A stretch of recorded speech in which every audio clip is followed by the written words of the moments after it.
నంద్యాల ప్రజలకు ఒక చిన్న విజ్ఞప్తి అండి. ప్రస్తుతము పెట్రోలు, డీజిల్ కాస్త కొరతగా ఉన్నట్లు కనిపిస్తుంది. కానీ ఇది ఒక చిన్న సమస్యనే. దీన్ని పానిక్ అయిపోయి పెద్ద సమస్యగా భయాందోళనకు గురి కావద్దు దయచేసి. మనకు ఎంత అవసరం ఉంటే అంతే పెట్రోల్ వాడండి.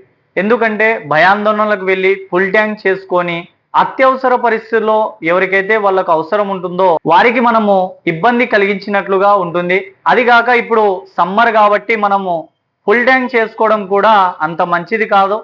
కాబట్టి నంద్యాల ప్రజలు చుట్టుపక్కల ఎవ్వరూ భయాందోళనకు గురి కావద్దు. ఎలాంటి నెగిటివ్ న్యూస్ని ఎవరన్నా చూసి ప్యానిక్ అవ్వద్దు. ధైర్యంగా ఉండండి.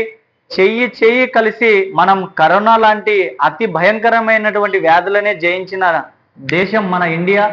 సో ఇలాంటి గర్వంగా ఉన్నటువంటి మనము జాగ్రత్తగా ప్యానిక్ అవ్వకుండా పెట్రోల్ ఎంత అవసరం ఉంటే అంతే వాడండి. బై వాక్తో కొద్దిగా మనం ఇప్పుడు వాహనాలకు కూడా కొద్దిగా దూరం పెట్టి మనం బై వాక్గా ఏదైనా అత్యవసర పనికి వెళ్దాం. మన ఐక్యత, మన బలం. మన నంద్యాల ప్రజలందరూ ఐక్యమత్యంగా ఈ సమస్యను కూడా జయిద్దాం. జై హింద్, జై నంద్యాల.